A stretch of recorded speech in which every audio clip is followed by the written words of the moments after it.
هل رد أبناء وعائلة الصحفي السعودي القتيل جمال خاشقجي رحمه الله على مزاعم صحفية نشرتها الواشنطن بوست الأمريكية وبعض المنصات الغربية حول تسوية مالية مع أبناء خاشقجي، بما يعني لملمة الموضوع وتضييع المحاسبة؟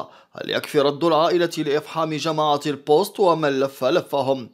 صرح خاشقجي أجل جمال وهو يعمل في المجال البنكي ويكتب فيه. نشر بيانا عبر حسابه في تويتر أكد فيه: لم يسبق لنا أن ناقشنا لا سابقا ولا حاليا أي نوع من أنواع التسوية المزعومة. أما المستشار معتصم خاشقجي محامي عائلة جمال فقال للشرق الأوسط إن البيان جاء ردا على المزاعم التي أثيرت مؤخرا، وأضاف معتصم: إجراءات المحاكمة تسير بشكل ممتاز. وحول القصص الصحفية الغربية الأخيرة عن التسوية المالية مع عائلة جمال، قال محامي العائلة: لم يتصل بنا أحد، أخذوا من مصادر غير معروفة أو مصادر تدعي أنها على اطلاع.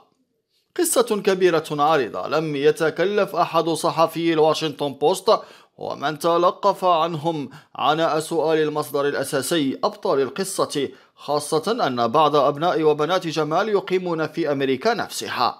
معتصم خاشقجي المحامي وصف سلوك بعض الإعلام الغربي وغير الغربي وبعض النشطاء بأنهم يتاجرون بالموضوع ويستغلونه استغلالا عبر رفع الشعارات.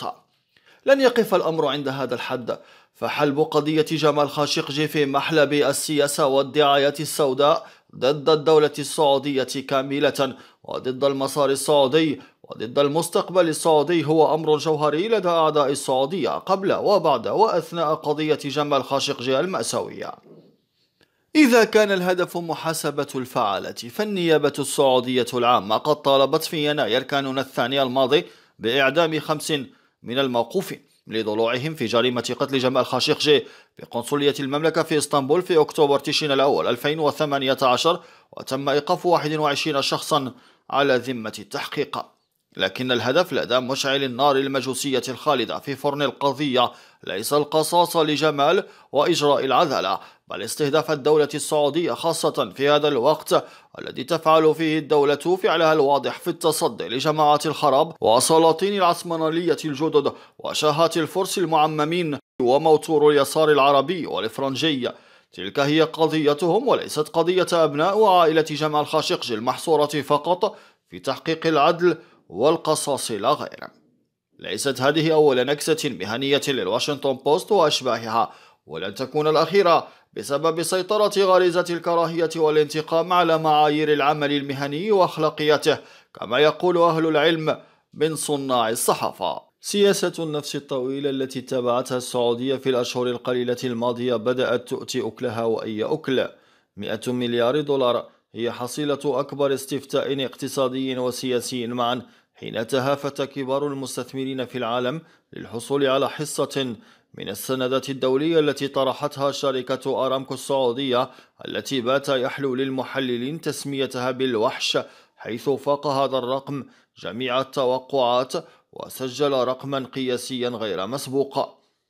هذه الثقة العالمية أتت في توقيت في غاية الحساسية والدقة، خاصة أن أسياد المال والاستثمار هم الأكثر حذرا، وغالبا ما تكون خطواتهم محسوبة بعناية فائقة. وإقبالهم الضخم على سندات عملاق النفط العالمي أرامكو يعني أن مؤشرات الثقة في السعودية في أعلى درجاتها، وأن المملكة لها من الوزن على الساحة الاقتصادية الدولية ما يؤهلها لفرض شروطها لا أن تفرض عليها الشروط. فالبعض كان يراهن على أن قضية مقتل الصحفي السعودي جمال خاشقجي أربكت حسابات المملكة وأدخلت اقتصادها في نفق صعب، ووجدوا في عزوف شخصية دولية عن حضور مؤتمر دافوس الصحراء في المملكة دليلا على أن المستثمرين وأصحاب القرار في كثير من الدول لم يعودوا مهتمين بالسوق السعودية. وحاولت الدعاية السياسية في كل من قطر وتركيا الضخ بمزيد من التصريحات والخطابات والحديث عن أدلة جديدة حول مقتل خاشقجي للضغط على اقتصاد الرياض، بل إن الدوحة طرحت سندات قبل فترة شبيهة بالتي طرحتها أرامكو معتمدة على تصنيفها كأكبر احتياطي عالمي للغاز. وكانت غايتها التأكيد على أنها تجاوزت مفاعيل المقاطعة العربية، فسجلت طلبات ب 52 مليار دولار حينها، أي نصف المبلغ الذي حصلت عليه أرامكو، في مؤشر واضح على تلهف المستثمرين الدوليين للظفر بموطئ قدم داخل السوق السعودية. الرياض إذا تقطف ثمار ثقتها بإمكاناتها ومواردها ومدى تأثيرها وثقلها، بينما نرى كيف أن محاولة تحجيم السعودية والإضرار بها عبر تسييس قضية خاشقجي ترتد اليوم على أصحابها، وخاصة رجب طيب أردوغان الذي لم يعد عنده وقت للحديث عن الصحفي السعودي الراحل بعد أن غرق في مشاكل اقتصادية متتالية تبعها تراجع كبير في شعبية حزبه، حيث خسر المدن الكبرى انتخابيا، ولم يجن أردوغان من معاداة السعودية إلا انحسارا كبيرا في عدد السائحين الخليجيين وخاصة السعوديين منهم، الذين كانوا عصب أهم قطاع في تركيا. وبالتالي فإن الأتراك أدركوا وسيدركون اليوم أكثر بعد الحجيج على طرح أرامكو بأن رئيس بلادهم لعب بالنار حين أساء تقدير حجم المملكة وثقلها وقوة الأوراق التي تمتلكها.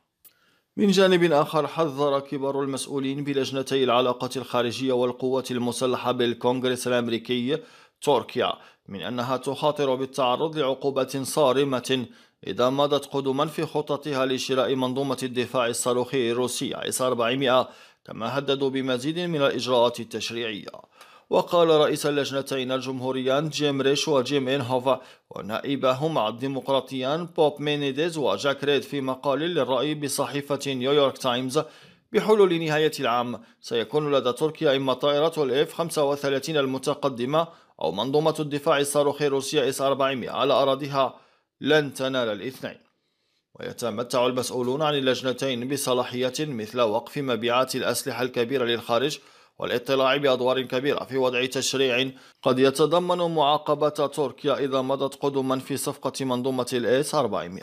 وقال رؤساء اللجنتين إن تركيا قد تتعرض لعقوبة بموجب القانون الأمريكي إذا مضت قدما في شراء الإس 400، وأضافوا العقوبات ستضر باقتصاد تركيا بشدة وستزعج الأسواق العالمية وستنفر الاستثمار الأجنبي المباشر وتعرقل صناعة الطيران والدفاع في تركيا. ويدور خلاف بين الولايات المتحدة وتركيا العضوين في حلف شمال الأطلسي بشأن قرار أنقرة شراء منظومة الدفاع الصاروخي الروسية S-400 والتي تتعارض مع أنظمة حلف شمال الأطلسي. وتقول واشنطن إن شراء تركيا لمنظومة S-400 يهدد سلامة مقاتلاتها من طراز F-35 والتي تصنعها شركة لوكهيد مارتن وتستخدم تقنية تجعل أجهزة الرادار لا تكتشفها.